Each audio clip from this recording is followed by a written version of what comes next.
नमस्कार। आप सभी का स्वागत है किस्से और कहानियों में टेल्स फ्रॉम द हार्ट। आज हम त्रयोदशी व्रत यानी प्रदोष व्रत के बारे में बात करेंगे। इसकी आपको समस्त जानकारी दी जाएगी। जैसे कि मैं पहले वाले वीडियो में कहती आई हूँ कि जो आपके पास समय ना हो तो इस वीडियो को स्किप करके आप सीधी कहानी सुन सकते हैं, और जो आपके पास समय हो तो जो आप भूखे प्यासे रहते हो तो इसकी समस्त जानकारी के लिए पूरा वीडियो देखें, चाहे 2x 3x पर देखें, लेकिन वीडियो पूरा देखें तो आपको समस्त जानकारी मिलेगी और इसका पूर्ण लाभ मिलेगा। और जो आपको ये वीडियो पसंद आती हैं तो please like share and subscribe करें और कमेंट बॉक्स में हर हर महादेव लिखें। और मेरी जुकाम खांसी हो रही है, इसलिए मेरी आवाज़ को इग्नोर करते हुए प्लीज़ मेरे वीडियो को पसंद करें और लाइक का बटन दबाएं। चलिए शुरू करते हैं। त्रयोदशी व्रत प्रदोष व्रत। एकादशी की तरह ही हर महीने में 2 बार प्रदोष व्रत भी आता है, जो कि हर शुक्ल और कृष्ण पक्ष की त्रयोदशी तिथि को रखा जाता है। त्रयोदशी तिथि की शाम काल को प्रदोष काल होता है, इसलिए इसे प्रदोष व्रत भी कहा जाता है। यह व्रत महादेव और माता पार्वती को समर्पित है। इस व्रत को बहुत प्रभावशाली माना गया है। प्रदोष व्रत में महादेव का पूजन प्रदोष काल में ही किया जाता है। माना जाता है कि प्रदोष काल में महादेव का पूजन करने से सभी देवी देवताओं से आशीर्वाद प्राप्त हो जाता है। साप्ताहिक दिवस सोमवार को आने वाले प्रदोष को सोम प्रदोष कहते हैं। मंगल को आने वाले प्रदोष को भौम प्रदोष तथा शनिवार के दिन आने वाले प्रदोष को शनि प्रदोष कहते हैं। वैसे तो त्रयोदशी तिथि ही भगवान शिव की पूजा के लिए श्रेष्ठ है, परंतु प्रदोष के समय शिव जी की पूजा करना और भी लाभदायक है। प्रदोष काल सूर्यास्त के 1.5 घंटे बाद तक माना जाता है। इसके अलावा प्रदोष काल को खास तौर पर महादेव जी की पूजन किया जाता है। माना जाता है कि इस दिन महादेव का व्रत रखने और प्रदोष काल में विधि विधान से महादेव का पूजन करने से वे प्रसन्न होते हैं और सभी मनोकामनाएं पूरी करते हैं। प्रदोष काल को ही ध्यान के लिए और सुषुम्ना नाड़ी को जागृत करने के लिए विशेष समय माना जाता है। ध्यान देने योग्य बात, प्रदोष व्रत एक ही देश के 2 अलग अलग शहरों के लिए अलग अलग हो सकते हैं, क्योंकि प्रदोष व्रत सूर्यास्त के समय त्रयोदशी के प्रबल होने पर निर्भर करता है तथा 2 शहरों का सूर्यास्त का समय अलग अलग हो सकता है। इस प्रकार उन दोनों शहरों के प्रदोष व्रत का समय भी अलग अलग हो सकता है। कभी कभी देखने को मिलता है कि प्रदोष व्रत त्रयोदशी के एक दिन पूर्व अर्थात द्वादशी तिथि के दिन ही हो जाता है। सूर्यास्त होने का समय सभी शहरों के लिए अलग अलग होता है, अतः प्रदोष व्रत करने से पूर्व अपने शहर का सूर्यास्त समय अवश्य जांच लें। महत्व। त्रयोदशी तिथि का मूलतः संबंध चंद्रमा से है। यदि कुंडली में चंद्रमा की स्थिति सही नहीं है तो त्रयोदशी या प्रदोष व्रत करने से लाभ मिलता है। सोम प्रदोष के दिन भोलेनाथ का रुद्राभिषेक और श्रृंगार का विशेष महत्व है। इस दिन सच्चे मन से भोलेनाथ की पूजा करने से मनोवांछित फल की प्राप्ति होती है। लड़का या लड़की की शादी विवाह की अड़चनें दूर होती हैं। संतान की इच्छा रखने वाले लोगों को इस दिन पंचगव्य से महादेव का अभिषेक करना चाहिए। वहीं ऐसे जातक जिन्हें लक्ष्मी प्राप्ति और करियर में सफलता की कामना हो, उन्हें दूध से अभिषेक करने के बाद शिवलिंग पर फूलों की माला अर्पित करनी चाहिए। मान्यता है कि ऐसा करने से भोलेनाथ अत्यंत प्रसन्न होते हैं।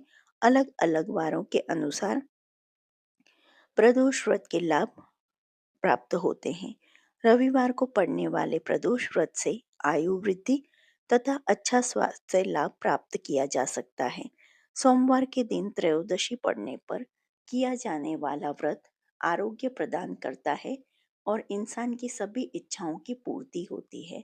मंगलवार के दिन त्रयोदशी का प्रदोष व्रत हो तो उस दिन व्रत को करने से रोगों से मुक्ति व स्वास्थ्य लाभ प्राप्त होता है। बुधवार के दिन प्रदोष व्रत हो तो उपासक की सभी कामनाओं की पूर्ति होती है। गुरुवार के दिन प्रदोष व्रत पड़े तो इस दिन के व्रत के फल से शत्रुओं का विनाश होता है। शुक्रवार के दिन होने वाला प्रदोष व्रत से सौभाग्य और दाम्पत्य जीवन की प्राप्ति होती है।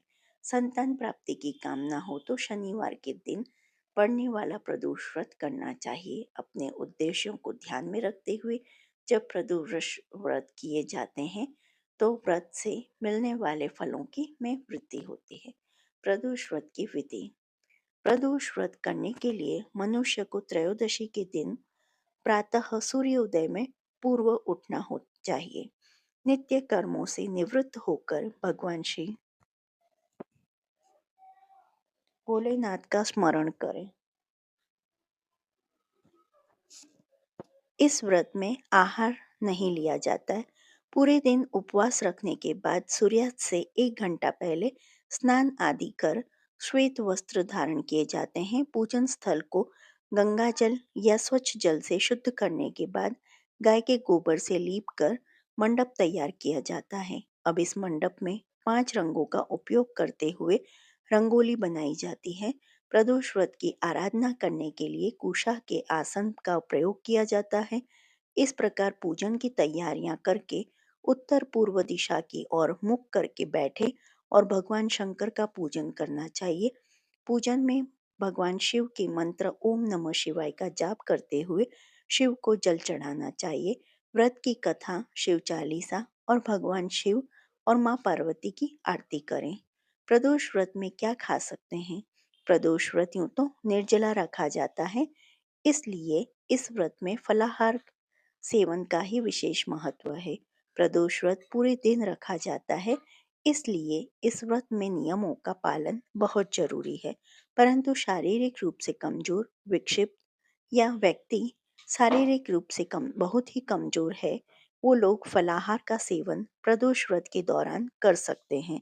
व्रत उपवास के समय फलाहार और खाना पीना एक ही बार ग्रहण करें और बार बार मुंह जूठा करके आप व्रत को भंग ना करें। इसलिए प्रदोष व्रत में इन सब बातों का ध्यान रखें कि आपको क्या खाना है और क्या नहीं खाना।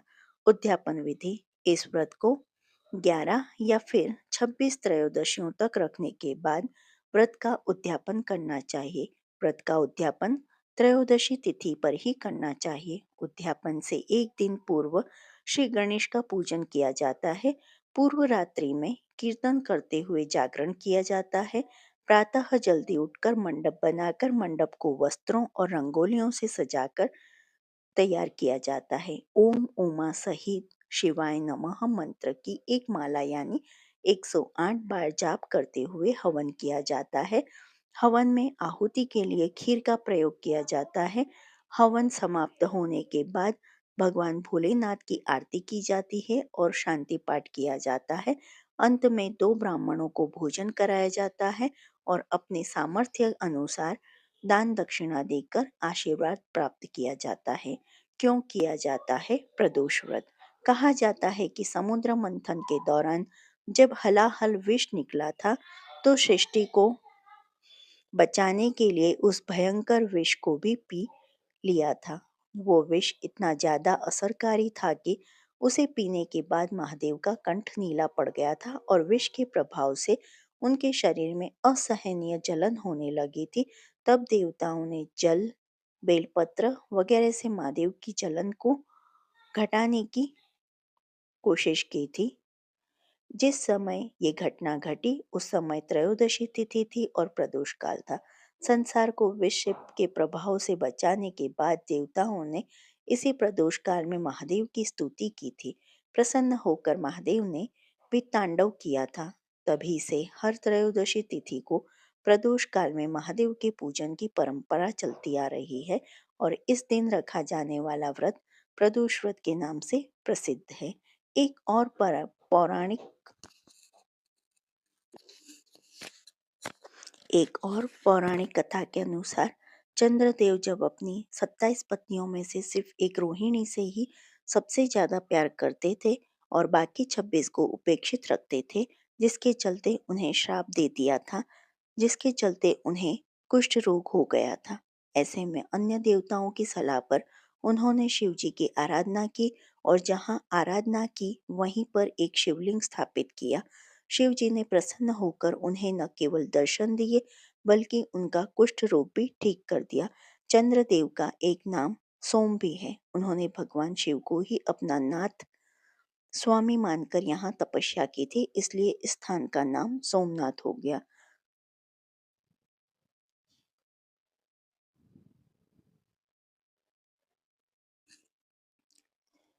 त्रयोदशी व्रत कथा। स्कंद पुराण में वर्णित एक कथा के अनुसार प्राचीन काल में एक विधवा ब्राह्मणी अपने पुत्र को लेकर भिक्षा लेने जाती थी और संध्या को लौटती थी। एक दिन जब वह भिक्षा लेकर लौट रही थी तो उसे नदी किनारे एक सुंदर बालक दिखाई दिया जो विदर्भ देश का राजकुमार धर्मगुप्त था। शत्रुओं ने उसके पिता को मारकर उसका राज्य हड़प लिया था। उसकी माता भी की मृत्यु भी अकाल हुई थी। ब्राह्मणी ने उस बालक को अपना लिया, उसका पालन पोषण किया। कुछ समय पश्चात ब्राह्मणी दोनों बालकों के साथ देवयोग से देव मंदिर गई।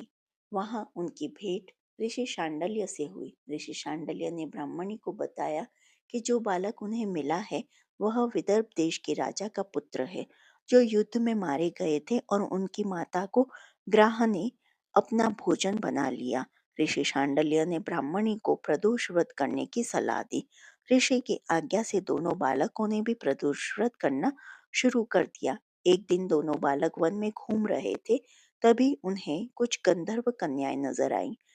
बालक ब्राह्मण बालक तो घर लौट आया, किंतु राजकुमार अंशुमति नाम की गंधर्व कन्या से बात करने लगे। गंधर्व कन्या और राजकुमार एक दूसरे पर मोहित हो गए। कन्या ने विवाह हेतु राजकुमार को अपने पिता से मिलवाने के लिए बुलाया। दूसरे दिन जब वह पुनः गंधर्व कन्या से मिलने आया तो गंधर्व कन्या के पिता ने बताया कि वह विदर्भ देश का राजकुमार है। भगवान शिव की आज्ञा से गंधर्व राज ने अपनी पुत्री का विवाह राजकुमार धर्मगुप्त से कराया। इसके बाद राजकुमार धर्मगुप्त ने गंधर्व सेना की सहायता से विदर्भ देश पर पुनः आधिपत्य जब प्राप्त किया।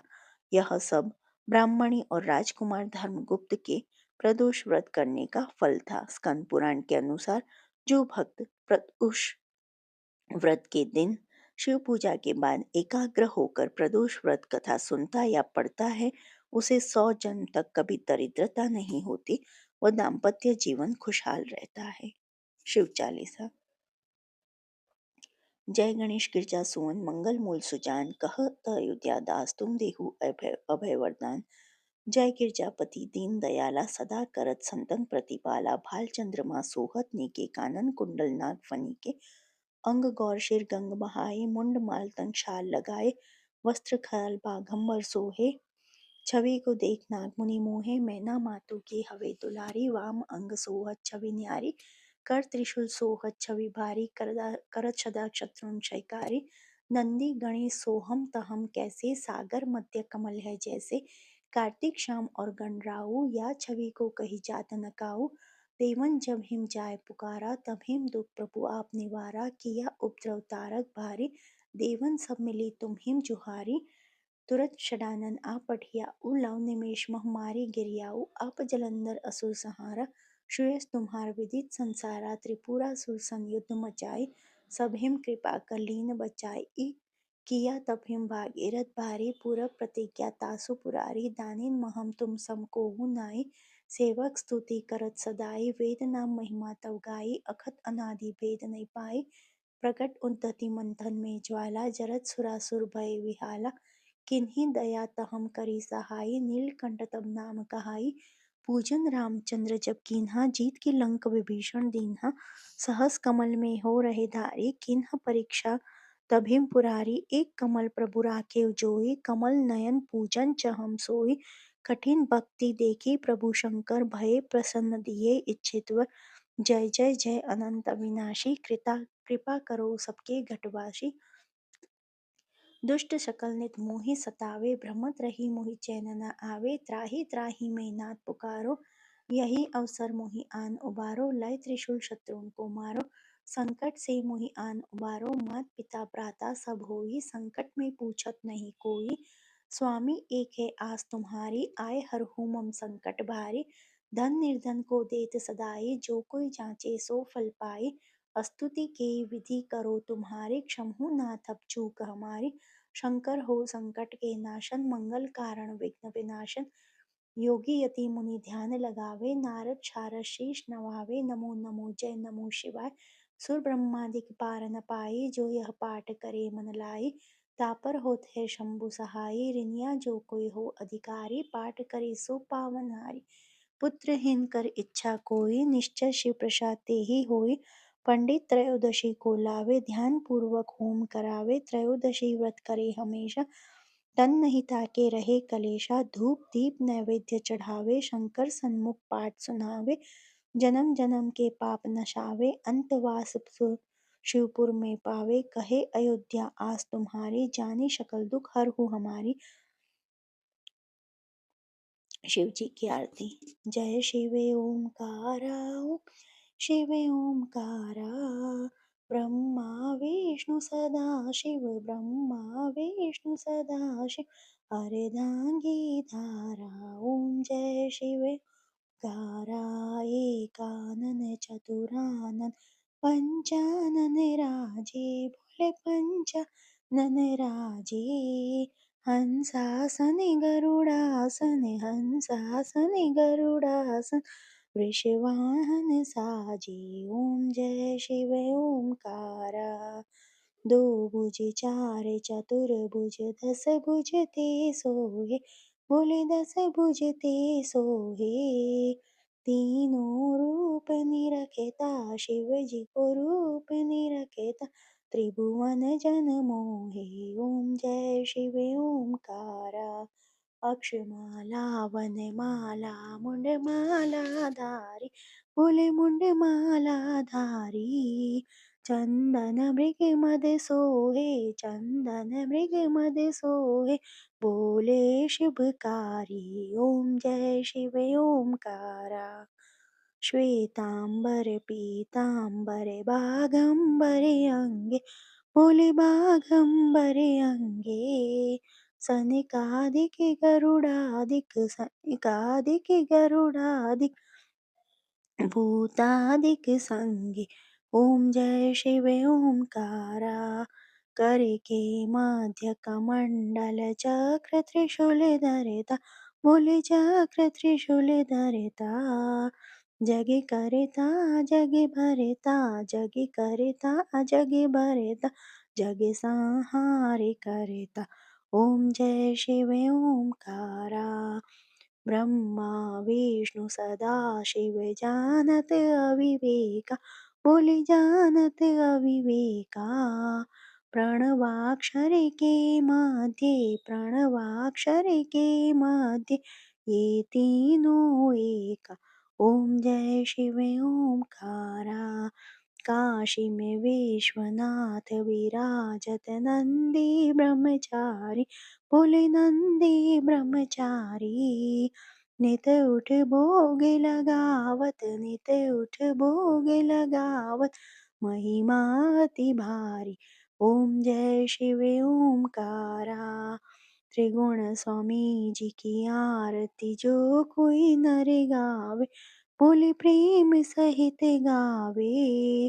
कहत शिवानंद स्वामी, रटत भोलानंद स्वामी। मन वांछित फल पावे, ओम जय शिव ओंकार। जो आपको त्रयोदशी की यह व्रत कहानी पसंद आई हो तो please like share and subscribe करें। देखने के लिए धन्यवाद। जय हिंद, जय भारत, हर हर महादेव।